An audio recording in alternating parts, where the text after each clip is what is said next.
Good evening. Good evening. Dance വളരെ നന്നായിരുന്നു. Thanks. എവിടാ നാട്? ഒരു പരിപാടി ബുക്ക് ചെയ്യാൻ വേണ്ടിയാ. ഞാനിങ്ങനെ പരിപാടിക്കൊന്നും പോകാറില്ല. കോളേജ് യൂത്ത് ഫെസ്റ്റിവലിന് സമ്മാനം വാങ്ങിയ പരിപാടിയാണിത്. അച്ഛന് ചില സ്നേഹിതന്മാർ വന്ന് നിർബന്ധിച്ചതുകൊണ്ട് ആ ബാല ഇവിടെ അവതരിപ്പിച്ചെന്നേ ഉള്ളൂ. അച്ഛൻ ഡാൻസറാണോ? No, is a retired head master. അച്ഛന്റെ അഡ്രസ് ഒന്ന് തരാമോ? ബുദ്ധിമുട്ടില്ലെങ്കിൽ അല്പം വെയിറ്റ് ചെയ്യൂ. ഞാൻ ഈ മേക്കപ്പ് റിമൂവ് ചെയ്തിട്ട് ഒന്ന് എഴുതി തരാം. Most gladly, I will wait.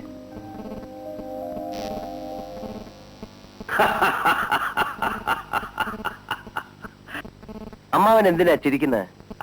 എങ്ങനെ ചിരിക്കാതിരിക്കും എന്റെ അനന്തരവാ. ഭാനു, നീ ഇവൻ പറയണത് കേട്ടോ? എന്താ ചേട്ടാ? അവന് വിവാഹം കഴിക്കണമെന്ന്. വിവാഹോ? ആ. എന്താ ചെയ്തൂടെ? ചേട്ടാ, അതിന് നിനക്കാരെങ്കിലും പെണ്ണ് തരുമോ? അത് ഇനി അന്വേഷിച്ചാലേ പറയാൻ പറ്റൂ. പെണ്ണിനെയൊക്കെ അവൻ കണ്ടുവച്ചിട്ടുണ്ട്, അഡ്രസ്സും കൊണ്ടുവന്നിട്ടുണ്ട്. ഇനി ഞാനൊന്ന് പോയി ആലോചിച്ച് ഉറപ്പിച്ച് നടത്തി കൊടുത്താൽ മതി. ശരിയായി പോയി. നിനക്കിനി കല്യാണം ആലോചിക്കാൻ പോകാത്ത കുറ്റമേ ഉള്ളൂ. നേരത്തെ ആലോചിക്കാൻ പോയിടത്തൊക്കെ ഉണ്ടായ അനുഭവം മറന്നു. എന്നാലും ഞാൻ പോവാൻ ഭാനു, എന്റെ അനന്തരവിന് വേണ്ടിയല്ലേ. പക്ഷേ ഒരു ആംബുലൻസ് വാൻ കൂടി പുറകെ അയച്ചേക്കണം. അതെന്തിനാ ചേട്ടാ? കയ്യും കാലും ഒഴിഞ്ഞു കിടക്കുന്ന എന്നെ അവിടെ നിങ്ങൾ എടുത്തുകൊണ്ട് പോരണ്ടേ? അവൻ ഒരു കല്യാണക്കാരിയും കൊണ്ട് വന്നിരിക്കുന്നു. ഇങ്ങനെ ചിലതൊക്കെ ജീവിതത്തിൽ വേണ്ടി വരുമെന്ന് നേരത്തെ ഓർമ്മിക്കേണ്ടതായിരുന്നു.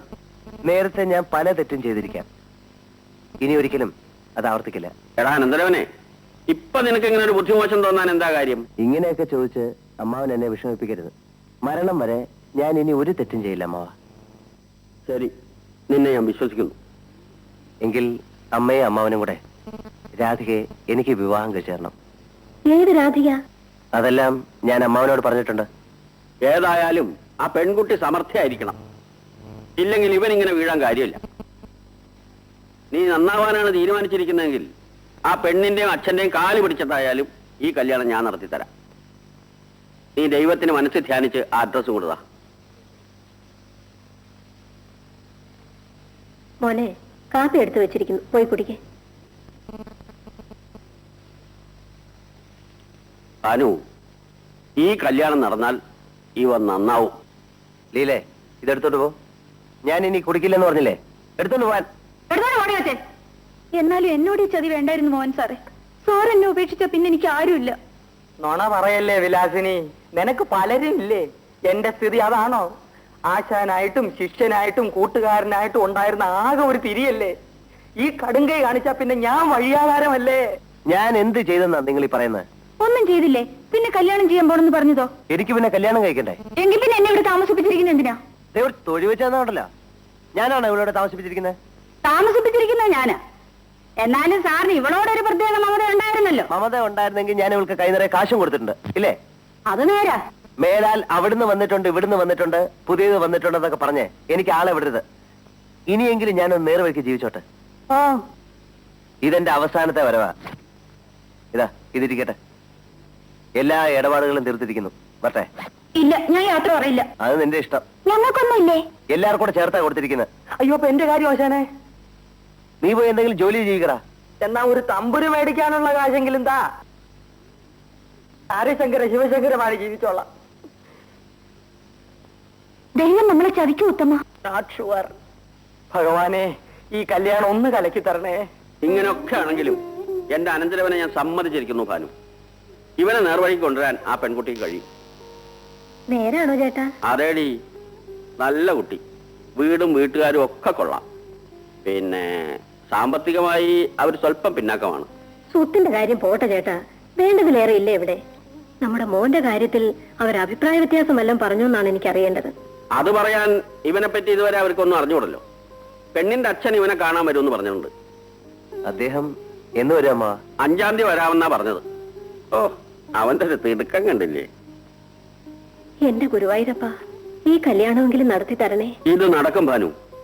അല്ലെങ്കിൽ ഇത്രയും നല്ലൊരു പെൺകുട്ടിയെ കണ്ടെത്താനോ ഇവൻ ഇങ്ങനെ ഒരു നിർബന്ധം തോന്നാനോ വല്ല കാര്യമുണ്ടോ? ഇത് ദൈവനിശ്ചയ. മോഹൻ ഇനി ടൗണിൽ പോകുമ്പോ ആ വീടും സ്ഥലമൊക്കെ വേണമെങ്കിൽ ഒന്ന് കണ്ടോ. ശരിയമ്മാ.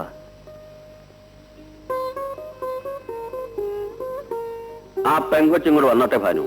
നിന്റെ മോൻ തങ്ക കമ്പി പോലെ ആവും. എന്റെ ദൈവമേ. ഞാനൊരു കാര്യം ചോദിച്ചാ നേര് പറയൂ? ചോദിക്കൂ. അന്ന് ഗ്രീൻ റൂമിൽ വെച്ച് ആദ്യമായി എന്നെ കണ്ടപ്പം എന്തോ തോന്നി? വെറുപ്പ് തോന്നിയോ? വെറുപ്പോ? പിന്നെന്താ, ഇഷ്ടം തോന്നിയോ? എന്തിനാ അറിയുന്നേ? എങ്കിൽ എനിക്ക് എന്തോ തോന്നിയെന്ന് പറയട്ടെ. എനിക്കൊരു പുതിയ ജീവിതവുമായി ഒരു ദേവത പ്രത്യക്ഷപ്പെട്ടിരിക്കുന്നു തോന്നി. കളിയാക്കണ്ട. സത്യം, ഇന്നലെ വരെ ഞാനൊരു എരപ്പാളിയായിരുന്നു. ചെയ്യാത്ത കൊലരായ്മകളൊന്നുമില്ല. പക്ഷെ രാധയെ കണ്ടു കഴിഞ്ഞപ്പം ഒരു പുതിയ തേജസ് എന്നിലേക്ക് കടന്നു വന്ന പോലെ തോന്നി. ഇങ്ങനെ മോശം പറയാനാണെങ്കിൽ ഞാൻ പോവാ. മോഹസ്തുതിയല്ല രാധയെ, സത്യം പറഞ്ഞാണ്. ഇതുവരെ ഞാൻ ആരുടെയും നിയന്ത്രണത്തിലല്ലായിരുന്നു. ഇനി മുതൽ എന്നെ നിയന്ത്രിച്ച് നേർവഴിക്ക് കൊണ്ടുപോകേണ്ടത് രാധികയാണ്. എന്റെ നിയന്ത്രണത്തിൽ നിന്നില്ലെങ്കിലോ? അതൊരിക്കലും ഉണ്ടാവില്ല. എത്ര കൊള്ളരുതാത്തവനും ആരെങ്കിലും ഒരാളെ അനുസരിച്ചെന്നിരിക്കും. എന്നെ അനുസരിപ്പിക്കാൻ ജനിച്ചത് രാധികയാണ്. അമ്മ എല്ലാ കാര്യങ്ങളും എന്നോട് പറഞ്ഞു, കുറച്ചൊക്കെ അമ്മാവനും. അതെല്ലാം കേട്ടപ്പം ഈ കല്യാണം വേണ്ടായിരുന്നു എന്ന് തോന്നിയിരിക്കും. ഏയ്, അങ്ങനെ തോന്നിയില്ല. ചൂടും ചുണയുള്ള നല്ലൊരു ചെറുപ്പക്കാരൻ, നന്നാക്കാൻ കൊള്ളാവുന്ന നല്ലൊരു ഭർത്താവ്, അതാണ് തോന്നിയത്. ഞാൻ രക്ഷപ്പെട്ടു. രാധയെ എന്റെ മുമ്പിൽ കൊണ്ടുവന്ന് നൃത്തം ചെയ്യിച്ചതിന് ഈശ്വരന് സ്തുതി. ആ, ഇനിയൊരു തമാശ പറയട്ടെ. അന്ന് ഞങ്ങൾ വന്നത് നൃത്തം കാണാൻ വേണ്ടിയായിരുന്നില്ല, നൃത്തം പൊളിക്കാനായിരുന്നു. കയ്യിലൊരു നീർക്കോലി ഉണ്ടായിരുന്നു. നീർക്കോലിയോ? അതെ. പക്ഷെ നൃത്തം തുടങ്ങിക്കഴിഞ്ഞപ്പം നീർക്കോലിയെ പുറത്തെടുക്കാൻ തോന്നിയില്ല. എല്ലാം മറന്നുപോയി. ആളുകളുടെ ഭാഗ്യം. എന്റെയും.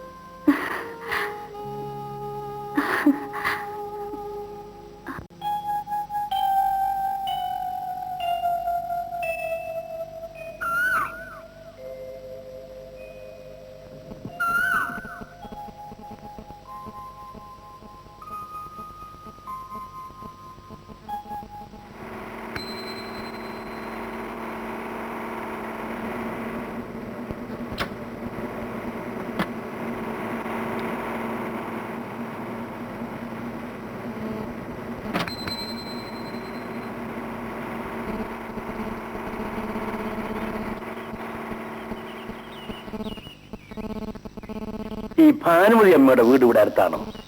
പൂമംഗലം ബംഗ്ലാവിലെ കൊച്ചമ്മയാണോ? അതെ, അത് തന്നെ. ഈ വഴി നേരെ അങ്ങോട്ട് ചെല്ലുമ്പോ ഒരു വളവുണ്ട്.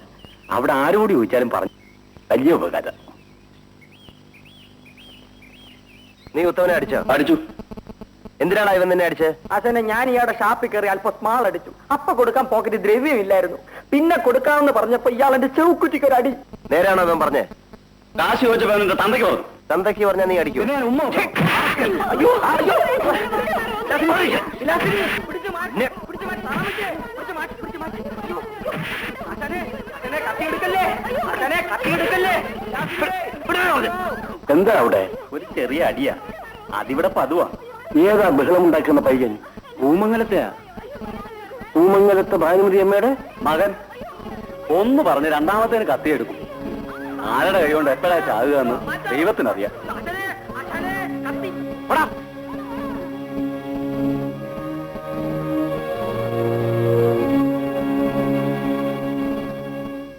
പടാ ഇവിടെ. ഇനി ഇവിടെ കേരളെന്ന് പറഞ്ഞു പോയവനാ ഞാൻ. പക്ഷെ നിന്നെ ആരോ അടിച്ചു എന്ന് അറിഞ്ഞുകൊണ്ട് മാത്രം ഞാൻ വന്നതാ.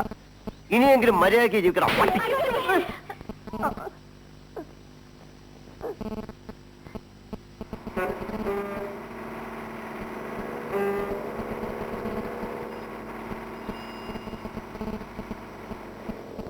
മിസ്റ്റർ ഗോവിന്ദപിള്ളയല്ലേ? ശങ്കരന്മാരല്ലേ? എടാ ഗോവിന്ദ, നിന്നെ കണ്ടിട്ട് എത്ര വർഷങ്ങളായി. നീ ആൾ ആകെ അങ്ങ് മാറിപ്പോയില്ലടാ ശങ്കര. നീ ഇവിടെ എന്തിനു വന്നു? എന്ന് വന്നു? ഇപ്പോഴെങ്ങോട്ട് പോകുന്നു? എന്തൊക്കെയാ വിശേഷങ്ങള്? ഓ, ഇങ്ങനെ എല്ലാം കൂടെ ഒരുമിച്ച് ചോദിച്ചാൽ ഉത്തരം പറയാൻ പ്രയാസമാ. ശരി, ഇനി നീ ചോദിച്ചോളൂ. നിന്റെ ഭാര്യയുടെ പണ്ടത്തെ അസുഖമൊക്കെ എങ്ങനെ ഇരിക്കുന്നു? ആസ്മയല്ലേ? വിഷുവിനും ചങ്കരാതിക്കും ഒക്കെ അവളെ വന്ന് കാണാറുണ്ട്. നിനക്ക് ഒരു മാറ്റവും ഇല്ലല്ലോടാ. നിനക്കിത്തിരി പ്രായം കൂടിയതുപോലെ തോന്നുന്നു. വർഷങ്ങൾ നമ്മുടെ കാഴ്ചവട്ടിൽ കൂടി ഒഴുകി ഒഴുകി പോകുന്നത് നമ്മൾ അറിയുന്നുണ്ടോടാ ശങ്കര? നിന്റെ സാഹിത്യഭ്രമം ഇതുവരെ തീർന്നിട്ടില്ലല്ലേ? അതെങ്ങനെ തീരും? കൂടെ പറഞ്ഞതല്ലേ. ഒരു കാര്യം ചെയ്യാം, നമുക്ക് വീട്ടിലേക്ക് പോവാം. 10-20 വർഷങ്ങൾക്ക് ശേഷം കാണുന്നതല്ലേ? വിശേഷങ്ങളൊക്കെ അവിടെ ചെന്നിട്ട് പറയാം. വീട് ഇവിടെ അടുത്ത് തന്നെയാണോ? അടുത്തല്ലെങ്കിൽ നിന്നെ എടുത്തുകൊണ്ട് പോവാം.